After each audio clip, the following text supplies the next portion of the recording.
All right, it's saying we're live on Facebook. Here we go. Wait a second. Hello, hello, blissful parents out there. Michelle Abraham, your host of Blissful Parenting Podcast. I am here today with Virio Carnavan, and I'm so excited to introduce you to Virio. She's going to help us reignite playfulness and connection in our intimate relationships. Do you moms have that? I hope you do. If not, she's going to help us today because sometimes that gets lost along the way with all the duties our parents have to do in the daily grind. So, Virio, thank you for joining us today. And first, say hi. I'm gonna tell them a little bit more about you. So, thanks for joining us. Awesome. My pleasure, Michelle, to come and join with all of you today. Thank you. Awesome. And Virio is joining us from her cabin, which is very cool. This is where she lives. Her and I share that in common. We both live in cabins in the woods, and I live on a lake in mine. And you're pretty close to a lake too, I heard. I can see the lake from here. Yes, I have a lake just steps away from my cabin as well. So, Awesome. I love that. So, Virio is the mother of two adult sons. She's a grandmother and a relationship and pleasure coach. She also has a master's in education and has been teaching for over 15 years. So, she is known as the pleasure coach Virio, an expert in sacred femininity and sexuality. She has been empowering women to feel confident in their female bodies since 2008, and her clients call her the shame buster. So I love that, Vario, and we're so glad you're here because I think as parents, we feel like we have to give all the pleasure to our kids sometimes and focus all the attention on them when really if we help take care of ourselves first, we would be much better parents, I think, at the end of the day. Do you agree with that? oh, absolutely. And I learned that the hard way. So, Did you if I can tell help us a little people bit to about that? avoid it. Yeah, well, so for me, well, two things. One, I was married. My first marriage, I chose to end it after 17 years. And I definitely put myself last and I lost myself completely. And it cost me my mental, emotional, physical, and spiritual health. And unfortunately, as well, my first husband, my kids' son's dad, was also suffering from PTSD and a vehicle accident. And when I finally actually put myself first, maybe had I put myself first sooner, I might have actually ended the marriage sooner as well, which I think my kids would have been less exposed to so much fighting and all kinds of other things. But yeah, I did not know how to put myself first. And I bought the lie that we're told as parents to sacrifice yourself and give and give and give to your kids and your community and your school and maybe even your church and your elderly parents, because some of us have elderly parents and then children. And I found that that's the biggest lie that we're told, that if we actually fill ourselves up and give to ourselves first, we're way happier. And I mean, we know that in many languages, many countries, it says if the mama's happy, everybody's happy. Happy wife, happy life. So we've heard that, but we don't necessarily practice it because we're actually celebrated when we sacrifice ourselves and we're a martyr. But we're not sacrificed if we say, I'm just going to go home and go to bed or take care of myself. That's not usually applauded in our society, right? You're more applauded when you give and give and give, and some people will say how amazing you are. She stayed up till stupid o'clock and she did this and she did that. Isn't she great? And I'm thinking, but what is the cost she paid? So Mhm. Wow. Why do you think us as women, like it seems like such an when you hear it out loud, it really seems like something that was like from generations ago that we should be over by now and like moved on to the new way of doing things. Why do you think we haven't been able to move past that? oh, I think there's lots of reasons. One is we have a lot of beliefs around that, right? And we're not conscious of those beliefs. So we have a belief that it's selfish. Most of the women I work with and families I work with, we carry this belief that it's selfish to put ourselves first, and nobody wants to be selfish. So that's a big one. We often have beliefs that we're undeserving, And let's face it, I mean, I'm 59 years young. I'll be 16 in 3 months. I look and feel younger today than I did at 40. And if I look at my ancestors, like my grandmother, there was no time for you. Like they were in survival mode, right? I mean, my grandmother had a well and she hauled water and washed everything by hand. And so the concept of even having this extra time for yourself, and maybe it's new to our generation. I don't know. Although when I think back, my grandmother in many ways actually probably was better at me at actually having time for herself. Maybe they had less distractions, right? She didn't even have TV at first, right? No TV, no technology. So technology is supposed to save time. And yet I think for myself anyway, what's true is sometimes I waste a lot of time because I'm, sucked into Facebook or Gmail or things, and then suddenly, hours have passed. So I think we're in a different world. First of all, yeah, beliefs. We're in a different world, different priorities. I apologize, flies keep going across my camera if I check out for a moment. The trouble Yeah, and I'm living in sure the there's other woods. reasons that I'm not. I'm sure there's other reasons as well that we I think a third reason would be that we've lived in this patriarchy for thousands of years, and it very much values reasoning and the mind and denies the body and denies the feminine. So we're we're inundated with propaganda and culturally things that we don't value our health and our body, and like I said, the feminine. So I think it's we're inundated with it everywhere. Yeah, it's a good one. And I think that one of the reasons that, and probably you too, like why we moved with our family from the city to somewhere that was a smaller town and more in nature, is because we were craving that connection back to earth, back to each other. Like we're missing that connection. My husband and I were passing each other like at the door from one shift to another, commuting. He was commuting 3 hours a day. And we didn't have what we thought like was supposed to be like a family kind of life. It was like very much like so consumed by all the activities. And what we found when we moved to a smaller town was like there was less options, but that was a lot less stressful. So you didn't feel like you had to be in everything and sign up for everything and do everything because there wasn't as many options. So for me, that was a big stress relief, and that gave us a little bit more time and a little bit more freedom as a family to then connect better too. But today we're really going to dive a little bit more into that connection that sometimes when we're so busy gets lost. We're so focused on our kids, it gets lost between the parents, gets lost between the spouses in an intimate relationship. And so I'm curious, like, what are some of the mistakes that you think parents are making right now that makes us disconnect or lose that connection in our relationships so quick when we have kids? Well, I think one, we've already touched on it, so that we put ourselves last, right? I've now switched that order, and my first order is my connection with source, all that is, divine, whatever you want to call that. So that's my first connection. Then my next connection is actually with myself. And then my third connection is with my beloved partner. And then my kids and my parents and my friends and family come after that, right? So I've changed the order.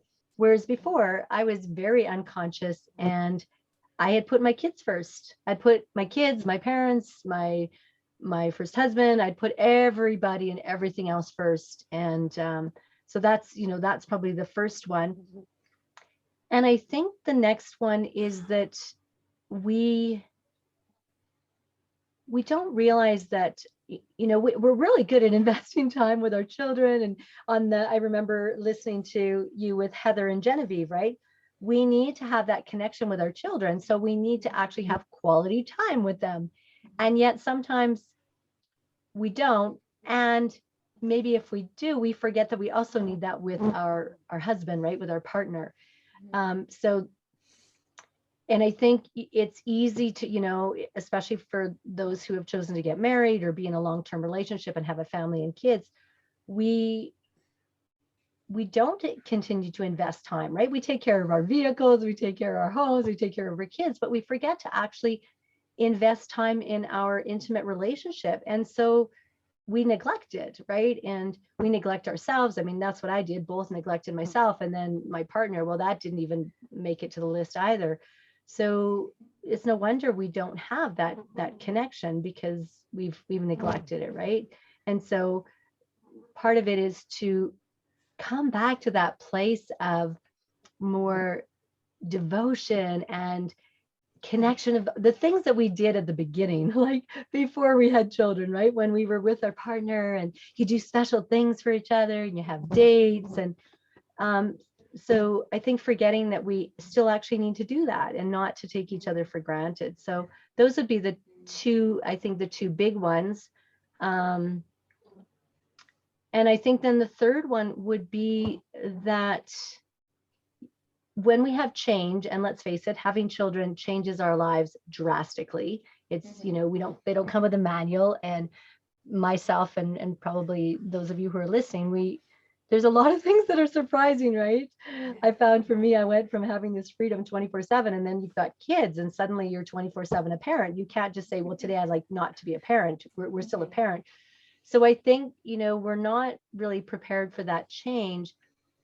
And maybe to recognize that, because that has impacted all of our relationships, that we've kind of got to renegotiate what that looks like. We've got to rediscover how do we possibly have a relationship with ourselves and a relationship with our husband, our partner, significant other, amidst trying to be a parent with all the, like you said, the distractions and the obligations. And for people, that's one of the reasons I did move into the countryside as well, is to have less of those distractions that are there, obligations and that. So I think those are the three big ones that are coming to my mind at this moment.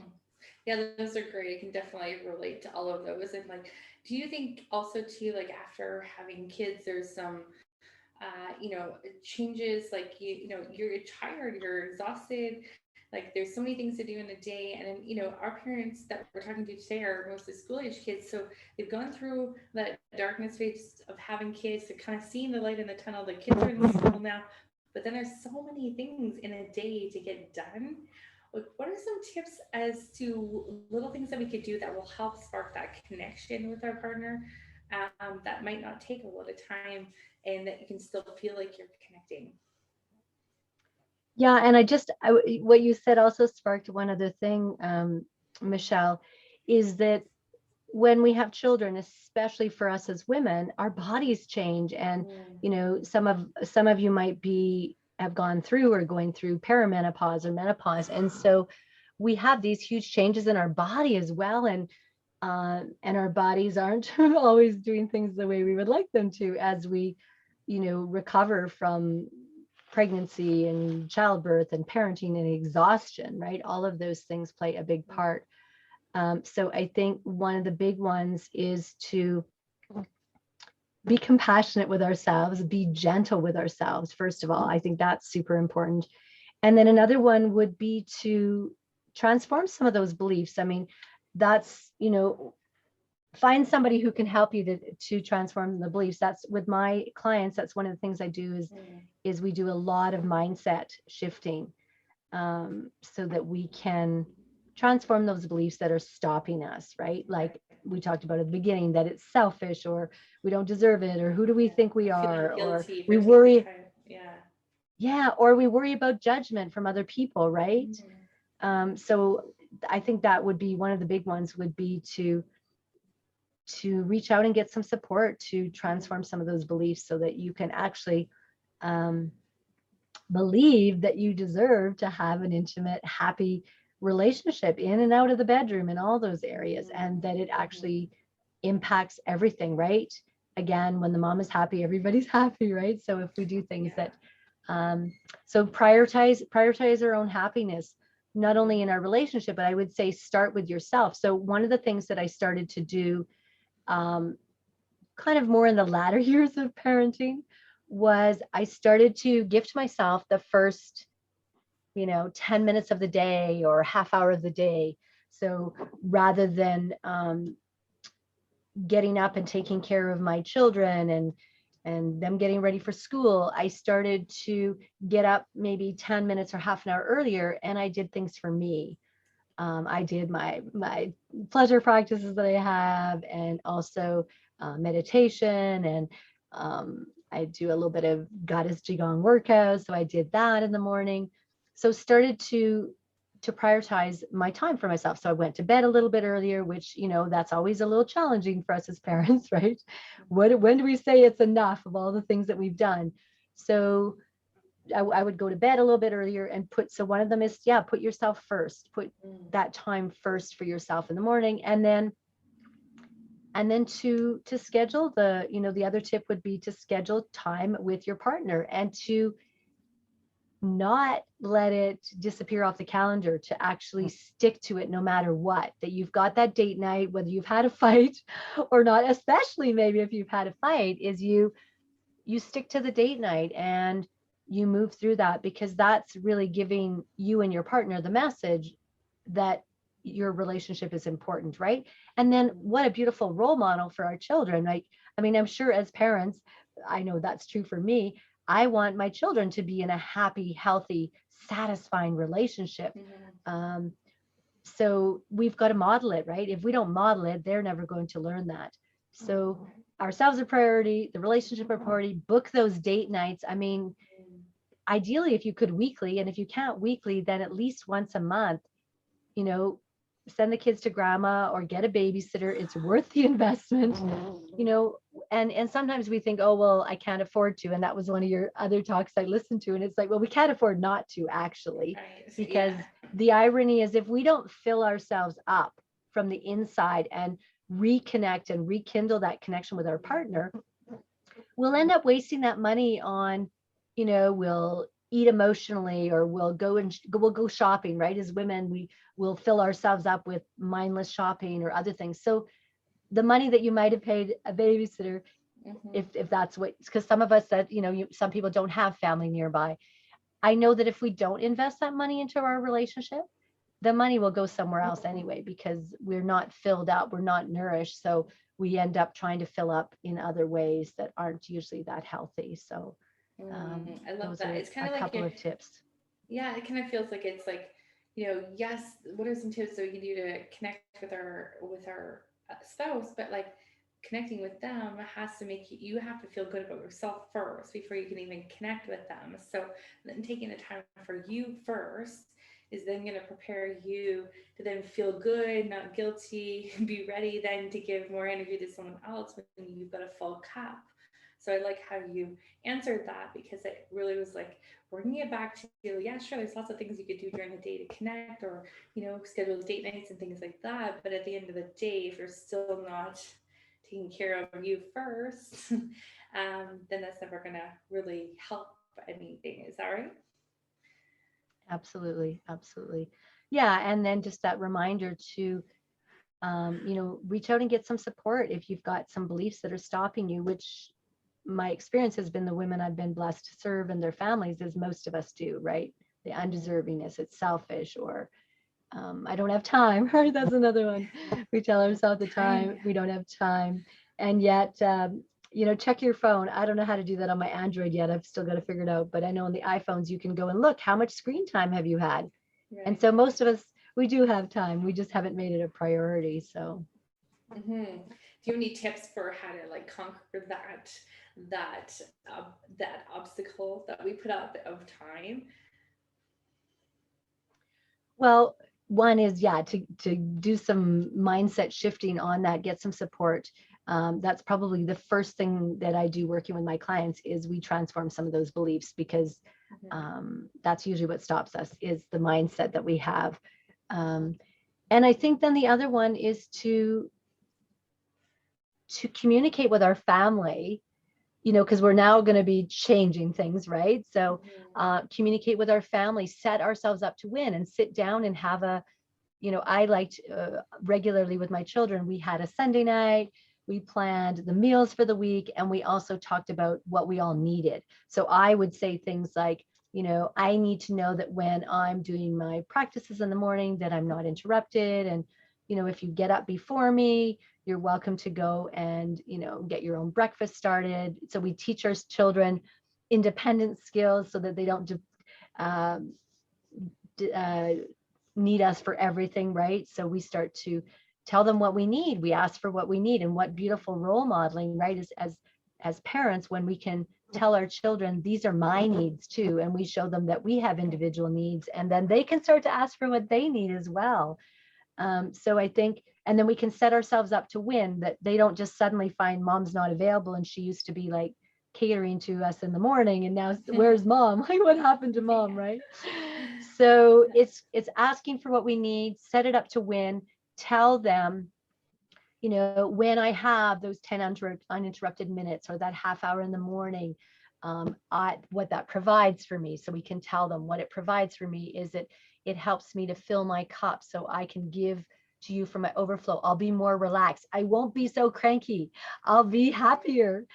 So we tell them what it provides for us. And I know I was really good at that. And I would do my meditating in the morning. And I know sometimes my older son would say to me in the morning, he's like, Mom, did you do your practices? You're meditating this morning? And sure enough, the morning that I hadn't, I was more Mhm. impatient, I was more reactive. And they were really, it was easy for them to go, yeah, mom, you know what? We're good. Go do your practices, because they know that they get a better version of me when Yeah. I go and I do my practices. So they learned very quickly that, yeah, when mom's happy and she does her practices, she's a better mom and we like her better. So that's, Love that. that's important as well, whether it's in the morning or, after work. I Mhm. know, for my son's dad, he would actually say when he got home from work, he needed 20 minutes to just go sit and meditate and kind of shift from work mode to becoming father mode. And so we know he came in, we said hi, and then we just left him alone to have his transition time of 20 minutes. So Mhm. as I started to give myself permission to have my time in the Mhm. morning, and then when he would get home from work, I would also give him his time so he can transition so that he could be a better dad, rather than he arrives at the door and I'm like, oh my gosh, this happened, this happened, this happened, right? For Yeah. those of us who are stay-at-home moms, we might be a little adult deprived, and then our spouse Yeah. arrives at the door and we just, so giving our partner transition time, whether, for some of us, it's as women, you might be the one working outside of the home or both of you. So allowing that transition time, so that we can meet each other in a hopefully a more connecting, happier, playful place.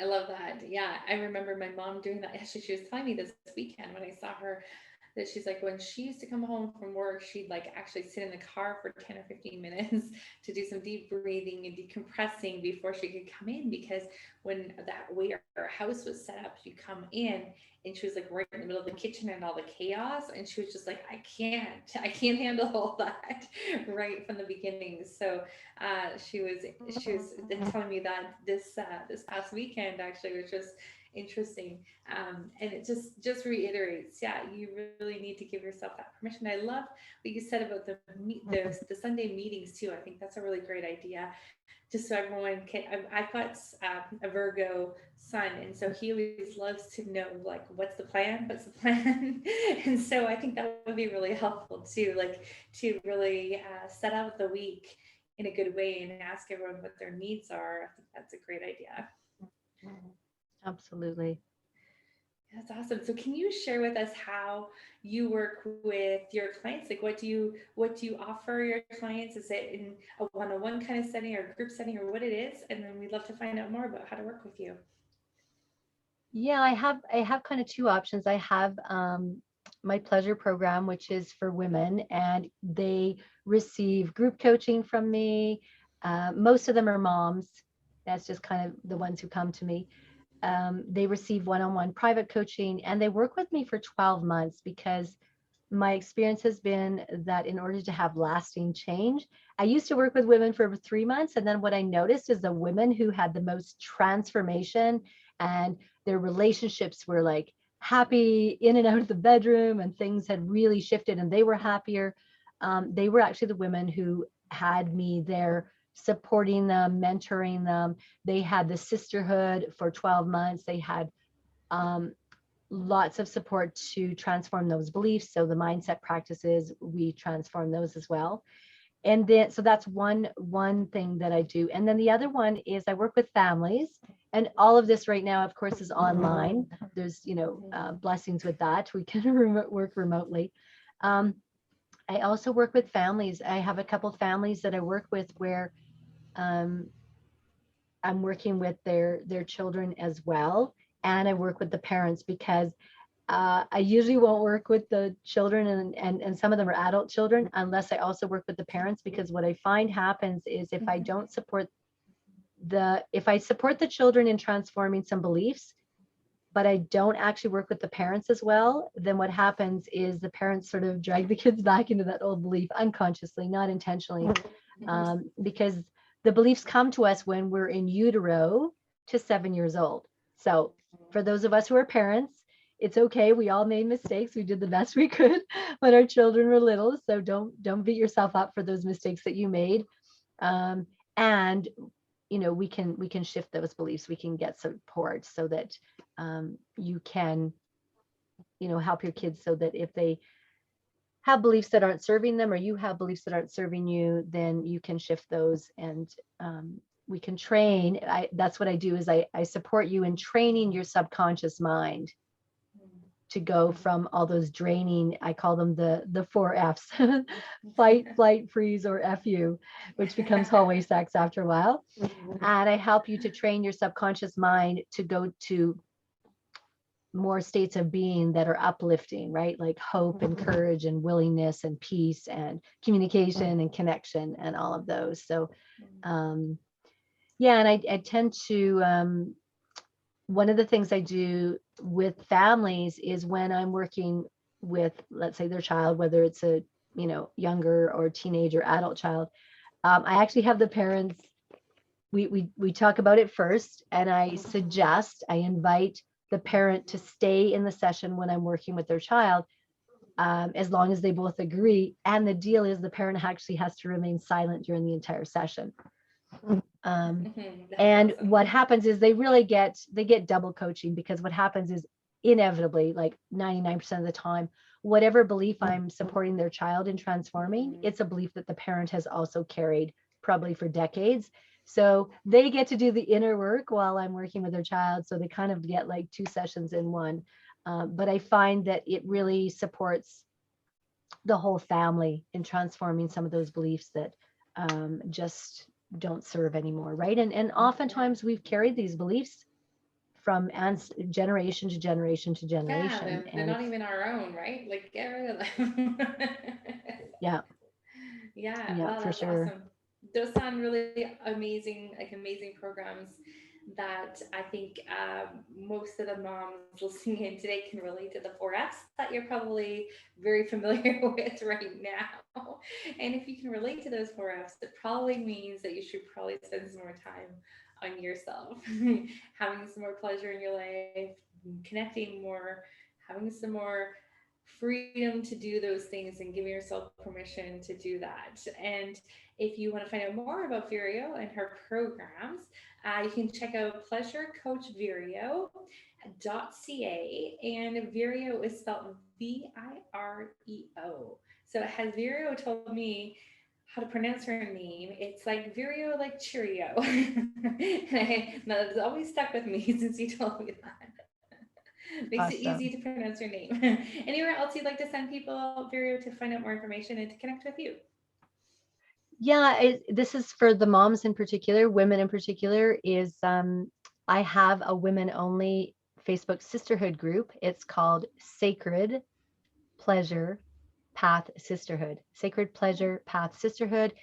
And I have weekly, I'm on there on Fridays. I have a flirty fun Friday. So just to bring more playfulness into your life, for yourself, and sometimes with your intimate partner. It's an amazing space where women feel that they can talk about things that just have to do with us as women. And it's in a really safe, secure, sacred space. And then I often announce, like, I have an upcoming event that I delayed a little bit because I was taking care of myself and family and putting myself first. So that's coming as well. And that one is called 5 hot secrets to reignite desire and reconnect in your intimate relationship. So that's coming next month. So there's events that I host and post in our Sacred Pleasure Past Sisterhood. So that's also a great resource. And I bring in guests. I bring in guests also into the group that are there to support as well. So Awesome. That sounds great. And it sounds like that's the place for people to go and connect. So again, it's the Facebook group is called Sacred Pleasure Past Sisterhood on Facebook. So make sure you go in there so you can get notified when Virio's got some events or retreats coming up, and you can get connected with her world and her work. So Virio, thank you so much for being with us here today. You've brought us such an important reminder to really take care of ourselves and fill up our cups so we can be the best version of who we are, and also reignite that connection and playfulness into our relationships, whether it be intimate or with our kids and our family or wherever else we are in the world. So thank you so much, Virio, for being with us. Do you have any last words for our parents today? yeah, I think the last one I would love to say is that pleasure is not dessert. Pleasure is actually your birthright. And pleasure, one of the things that most of us don't know, because I didn't learn it till I was 55 years old, so 5 years ago, is that pleasure actually nourishes your vital organs. So your spleen, your pancreas, your stomach, your lungs, your kidneys, your master glands in your brain, your pineal gland, your pituitary gland. We have way too much adrenaline, cortisol pumping through our bodies that, of course, wreaks havoc on all of our areas of health, from our physical body to our mental. So just to stop putting pleasure on the shelf for yourself and for your family, that it's actually vital. It's absolutely vital. And I do want to say thank you so much for, I love the title of Blissful Parenting. I love that you're bringing that. And I love the conversations that you have brought to the table. And I wish I would have had your blissful parenting back when my children were little. So thank you for all the work that you do and bringing so many amazing tools to parents on the planet right now. So thank you so much, Michelle. You are so welcome. Thank you for being a part of our mission to help a million families have a more blissful life. So thank you so much for your today. Thank you, blissful parents out there. Stay tuned again. We're going to come to you on in with another episode soon. So stay tuned. We'll be there and hope to see you soon. In the meantime, go out there and do something for yourself today. Have a great day.